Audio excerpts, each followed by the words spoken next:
know there's a lot of folks out there who struggle with imposter syndrome. And I thought today, spend a few minutes talking about my thoughts on that. And maybe some of this will help a little bit for those of you out there who, like me, get stuck in your head sometimes. You've got these feelings of self-doubt.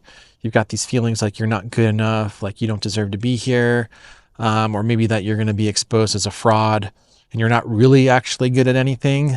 I think these are all honestly valid things to think about, especially when you're starting on YouTube, because think about this. If you try a new hobby and you suck at it and you fail, it's no big deal. Normally, I mean, it's tough, but it's not a huge deal. When you're starting on YouTube and you suck at it and you're trying and you're failing a lot, and you're also doing it on the internet where everyone can watch and give you their opinions, and your family and friends can watch, that is an entirely different animal to face. And so it is completely normal and expected for you to sometimes feel like an imposter, like you don't belong or like you're never going to be good enough. So number one, let's normalize imposter syndrome. It's a perfectly valid and normal thing to experience and feel. And the second thing on that too is like everybody starts out at zero. So just kind of keep that in the back of your mind.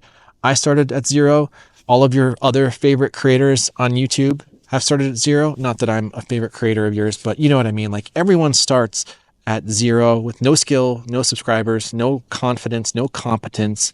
And they just keep pushing through. And then in time with that repetition and that practice and getting a large catalog of videos posted, you then kind of relax into your own skin a little bit more. And then that confidence and swagger starts to come out. So just keep that in the back of your mind.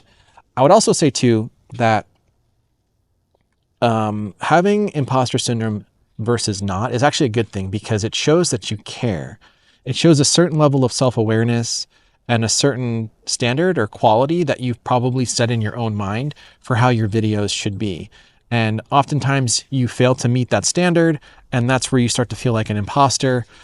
People who don't experience imposter syndrome, and maybe this is a hot take, and if you don't and you disagree with me, put a comment below, but they probably don't care as much as people who do experience it about the outcome or the impact of their finished product.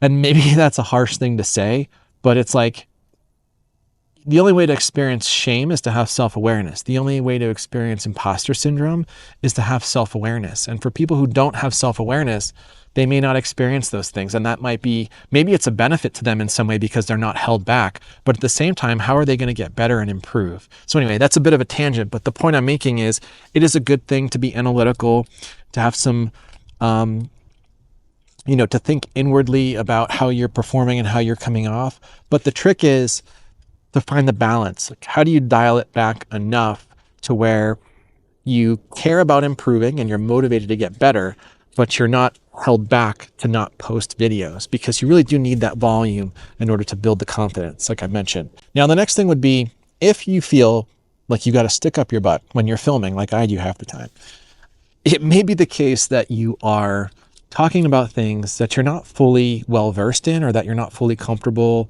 or have all of the knowledge that you'd like to speaking about. So I think about this as an example. If you have a third grade understanding of a particular topic, I think that's where you should start. I don't think you should pretend to have a fourth or an eighth grade level understanding, because if you speak to that sixth grade audience, they're going to see right through you. So your best bet would be to start with where you're at. If you're at a third grade, that's not a big deal. You can talk to your first and second grade audience and they will learn something from you and they will be grateful for the knowledge that they've picked up. And plus, they will relate to you so much more than an eighth grader speaking to them, because you're just 2 grades ahead of them. You're right where they were. Well, you're right where they will be not too long in the distant future. So you are closer to them in terms of, like being in the trenches and understanding their experience. And people gravitate towards people that they relate to more so. Now, tell me what you think about this. When you watch all of the gurus in your niche, or the YouTube gurus that are out there telling you how to grow on YouTube, yeah, their knowledge is sound. They have the experience, but they're probably more detached from the everyday struggles that you go through versus someone who's only been on YouTube for a couple of months, who's also talking about their experiences. So I think there's something there. There's something more relatable. There's something more graspable for the viewer when they're watching somebody who's just a step or two ahead of them. So lean into that. That's your superpower. That's something the gurus don't have. Oftentimes the gurus are kind of locked into these like boxes that they've created for themselves because they've been making content the same way for so long. We don't have those confines right now. You have the ability to really explore and experiment and branch out and try new things. And that's amazing. So let that be your superpower. And in time, you'll evolve into a point where you've got more mastery on the topics, and then you really won't feel like an imposter at all. And then the third thing I would mention too is like, I think the one way to beat back imposter syndrome, other than the repetition of doing the videos over a lengthy period of time, is the study that you do that informs your confidence. Confidence will trump imposter syndrome on YouTube, I believe. And the confidence comes with knowledge and understanding and the wisdom and the experience. So in addition to doing your videos as often as you can, not being held back by perfectionism, I would also encourage you, to the extent that you can, is do some deep research. And I'm going to steal a terminology from Think Media. They call it model the masters, and the way I understand it is you basically, find like your top 2 or 3 favorite creators in your space and study the crap out of maybe your top 2 or 3 videos from each one to really understand form, structure, communication, the intro, the outro, the calls to action, the hooks, the editing, all of the things that go into making a high quality video, something that you really like. Try to analyze it and try to, formalize a structure for it and then adapt your own content to that structure. And in the process of doing that deep study, you'll gain some clarity and direction for yourself. And this isn't coming from the angle of, I want to copy their thumbnail and their title and everything about their video because I want to be seen in the same light as them in terms of authority and credibility. It's coming from the angle of, I want to deconstruct how their videos work so that I can understand how to recreate that myself in my own way with my own energy and my own vision. When you think about somebody starting to play guitar for the first time, out of the gate, they're not learning to write their own music. They're oftentimes emulating their favorite songs by learning basic chord progressions. They're getting more dexterous on the guitar. They're learning how to strum. They're figuring out cadence and timing.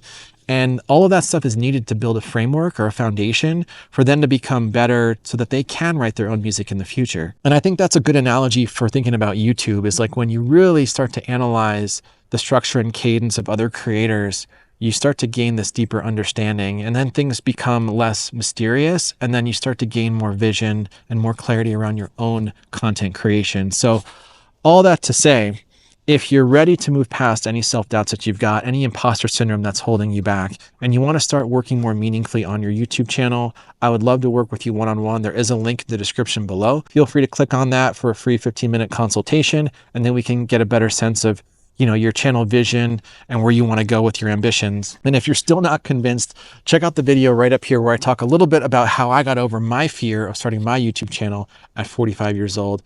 And with that, have a great one, and I'll talk to you guys soon.